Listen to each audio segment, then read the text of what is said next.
आज का हमारा टॉपिक है सब्सिडियरी अलायंस, या जिसको हम हिंदी में सहायक संधि कहते हैं। सहायक संधि की शुरुआत भारत में लॉर्ड वेलेस्ली के द्वारा की गई थी। लॉर्ड वेलेस्ली के बारे में अगर हम थोड़ा बहुत समझना चाहें तो हम देखते हैं कि 20 जून 1760 को आयरलैंड में लॉर्ड वेलेस्ली का जन्म हुआ। उसका पूरा नाम रिचर्ड कोले वेलेस्ली था।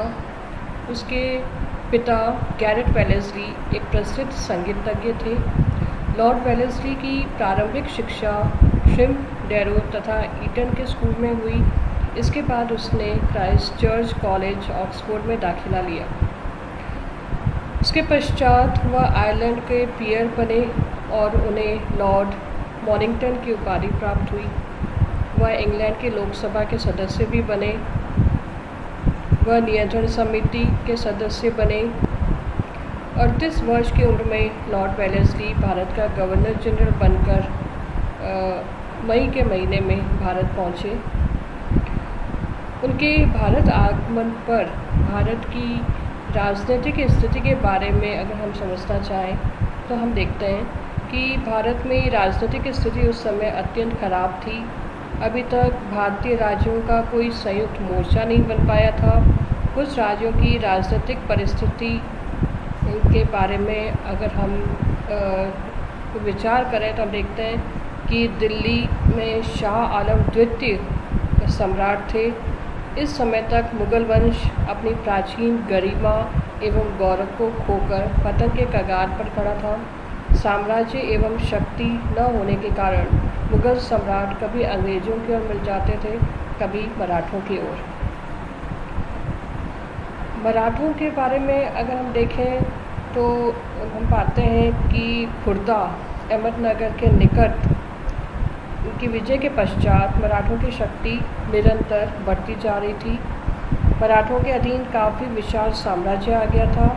वे निरंतर छोटे छोटे राजपूत राज्यों पर आक्रमण करके उनसे चौथ एवं सरदेशमुखी वसूली करके उन्हें उनकी रक्षा का वचन दे रहे थे। इस समय अंग्रेज़ों के समक्ष सबसे शक्तिशाली मराठे ही थे, लेकिन मराठों में आंतरिक एकता स्थापित न हो सकी तथा इस समय तक योग्य मराठा नेताओं का देहांत हो चुका था, जिससे मराठा शक्तिशील होनी प्रारंभ हो गई थी। मैसूर राज्य को अगर हम देखें तो वहाँ पे टीपू सुल्तान का शासन था। तृतीय मैसूर युद्ध के बाद टीपू की शक्ति क्षीण हो गई थी।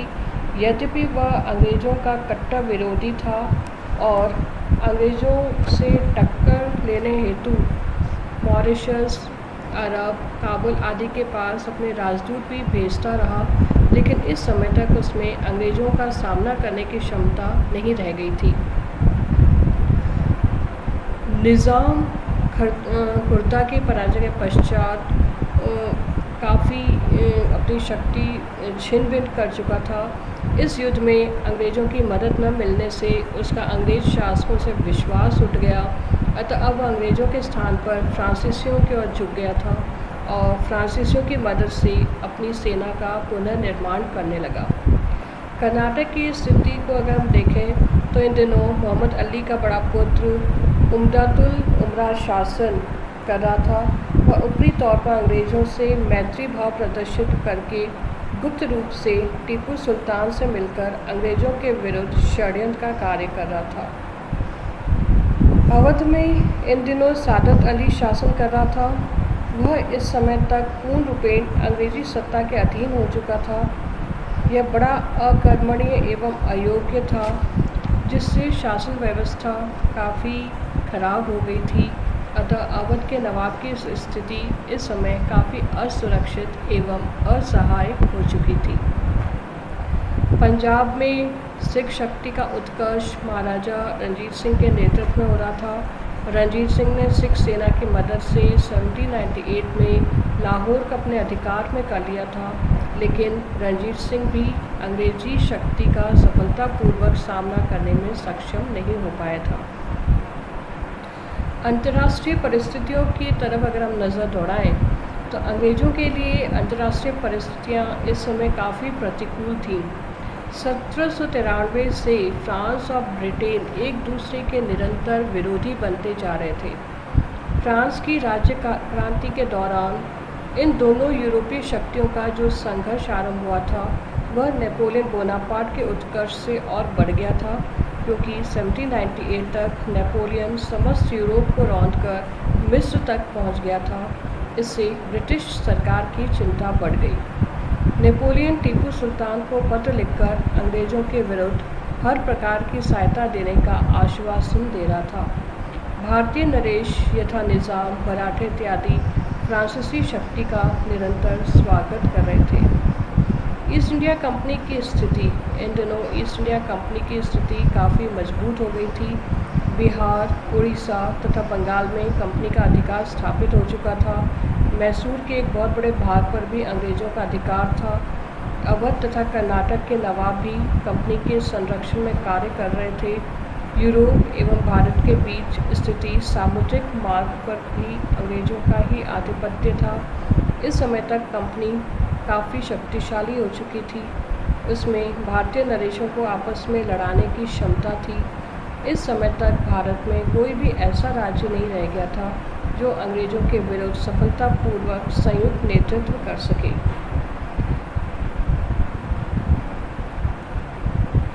वेलेस्ली जो उद्देश्य लेकर भारत आया था वो थी भारतीय शक्तियों पर नियंत्रण रखकर भारत में कंपनी की सत्ता को सर्वोपरि बनाना तथा शक्तिशाली सेना संगठित करके भारत में फ्रांसीसी प्रभुत्व को समाप्त करना।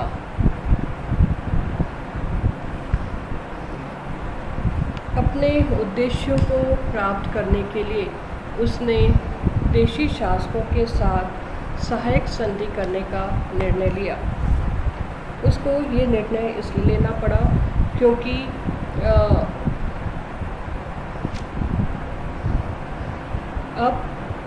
अब तक जितने भी युद्ध लड़े गए उसमें अंग्रेज़ों ने काफ़ी ऋण गृह सरकार से ले लिया था और गृह सरकार अब और अधिक ऋण देने को तैयार नहीं थी। ऐसी स्थिति में वेलेस्ली के लिए ये आवश्यक था कि वह अपना साम्राज्य विस्तार भी करे, लेकिन उसके ऊपर कोई धन खर्च न हो। इसके लिए आवश्यक था कि वह कुछ ऐसी नीति अपनाए जिससे वह अपने मंसूबों को, अपनी महत्वाकांक्षा को पूर्ण कर सके। और इसके लिए इसने सहायक संधि, जो देशी रियासतें थीं उनके साथ सहायक संधि करने का निर्णय लिया। सहायक संधि की जो शर्तें थीं वो इस प्रकार थीं। पहली, सहायक संधि पर हस्ताक्षर करने वाला देशी नरेश यह स्वीकार करता था कि वह कंपनी के आधिपत्य में रहेगा और बिना कंपनी के अनुमति के वह किसी भी अन्य राज्य के साथ संधि, विग्रह इत्यादि नहीं करेगा। दूसरे शब्दों में यह कहा जा सकता है कि किसी भी सहायक संधि करने वाले देशी राज्य की विदेशी नीति का संचालन कंपनी के द्वारा ही होगा। दूसरी विशेषता थी, देशी नरेश बिना कंपनी के अनुमति के अपने यहाँ किसी भी यूरोपियन को नौकरी नहीं देगा। इस शर्त के अनुसार वेलेस्ली फ्रांसीसियों के प्रभाव को कम करना चाहता था। तीसरी शर्त, संधि करने वाला देशी नरेश अपने राज्य में एक अंग्रेज रेसिडेंट रखेगा जिससे वह शासन संबंधी बातों में परामर्श लेगा। इस शर्त के द्वारा वेलेस्ली अंग्रेज हुकूमत की देशी राज्यों की गतिविधियों से अवगत रखना चाहता था। चौथी शर्त, संधिकर्ता देशी नरेश अपने व्यय पर अपने यहाँ एक अंग्रेज सेना रखेगा। इस शर्त का उद्देश्य कंपनी के राज्य में वृद्धि करना था। पांचवा, इन सभी शर्तों को स्वीकार करने वाले राज्य के आंतरिक मामले में कंपनी हस्तक्षेप न करने का वचन देती थी तथा आंतरिक विद्रोह एवं बाहरी हमलों की स्थिति में इस राज्य की रक्षा का वचन देती थी।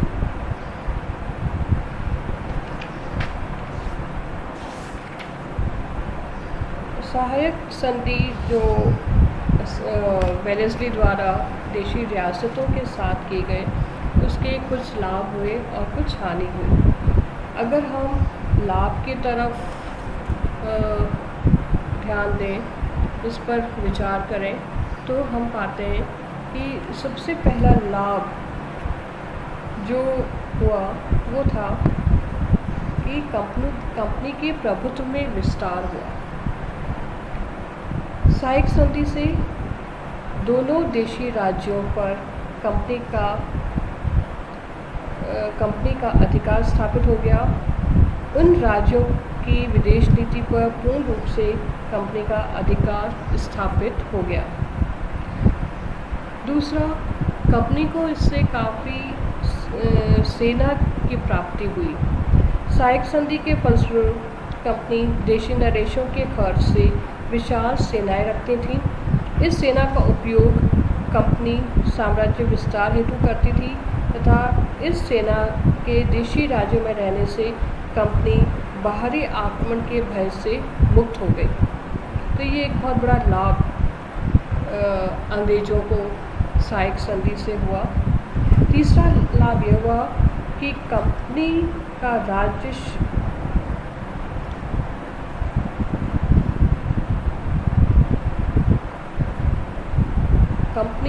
क्षेत्र युद्ध से मुक्त हो गया। साइक संधि से कंपनी का राज्य क्षेत्र युद्ध के भयंकर परिणामों से मुक्त रहता था, क्योंकि यदि कोई युद्ध होता भी था तो वह कंपनी के राज्य क्षेत्र में न होकर देशी राज्यों में होता था। चौथा लाभ जो हम देखते हैं वो है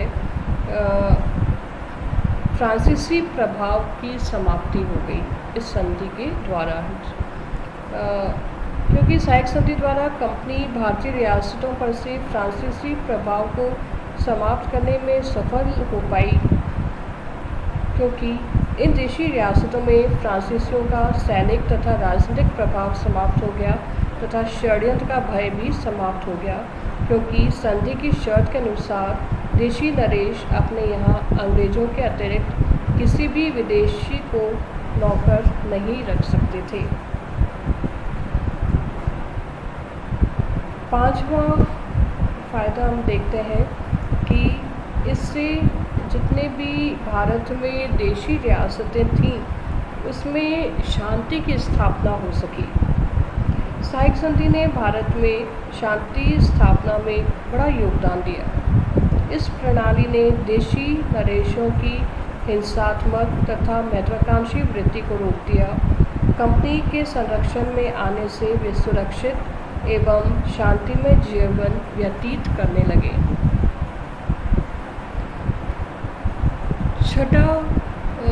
छठा लाभ हम देखते हैं कि भारतीय रियासतों पर आसानी से नियंत्रण हो सका।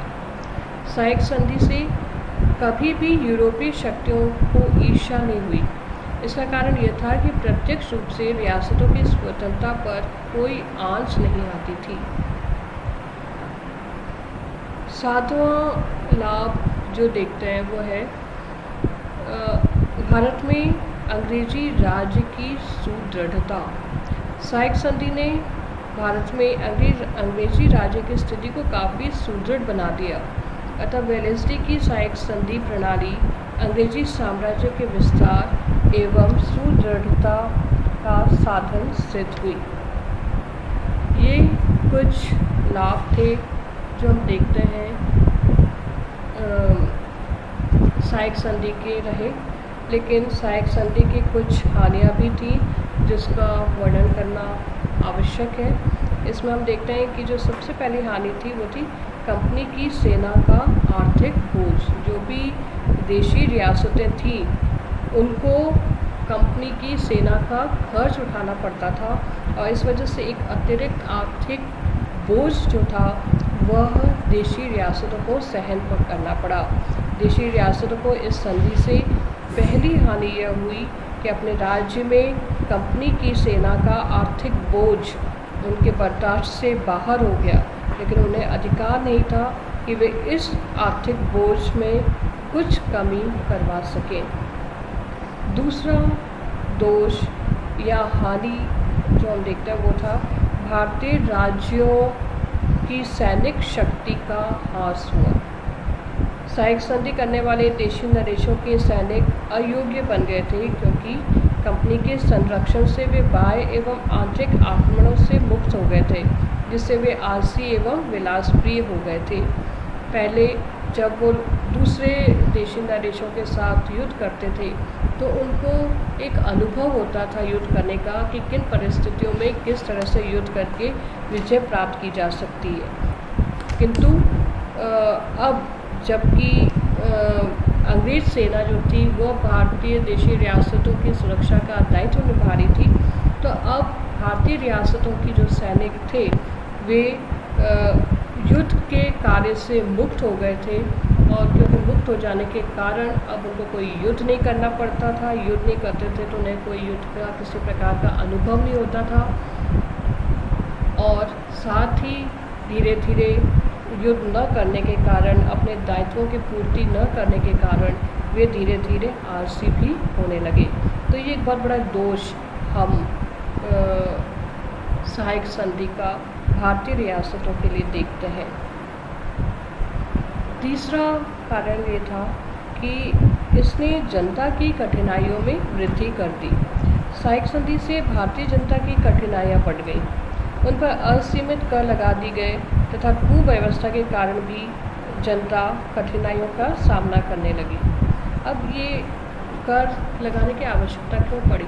क्योंकि जो देशी रियासतों के शासक थे उनको अंग्रेज़ों के विभिन्न प्रकार के करों को देना था, उनके सैनिकों का खर्च उठाना था, और इन सब के लिए उनको धन की आवश्यकता पड़ती थी। ये धन विभिन्न प्रकार के कर लगा के ही प्राप्त किए जा सकते थे। तो इस तरह से आम जनता जो थी उनके ऊपर इस करों का बोझ पड़ा, और इस कारण उनकी स्थिति जो थी वह काफ़ी कठिन हो गई थी। फिर अंतिम कारण जो हम देखते हैं वो है देशी राज्यों का अंग्रेज़ों से ईर्ष्या द्वेष बढ़ा। प्रारंभ में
इस प्रणाली को अपनाकर देशी राजाओं ने सुरक्षा महसूस की, लेकिन कालांतर में अंग्रेज़ों से इस प्रणाली के आधार पर ही अधिक ईर्ष्या करने लगे। तो इस तरह से हम देखते हैं कि सहायक संधि जो कि लॉर्ड वेलेस्ली के द्वारा भारतीय रियासतों के साथ की गई थी वह अंग्रेज़ों के लिए काफ़ी लाभदायक सिद्ध हुई, लेकिन उसी तरह से भारतीय रियासतों ने इस काफ़ी कठिनाइयों का सामना किया, और उसका दोष जो है वो स्पष्ट रूप से उभर कर आने लगे। धन्यवाद।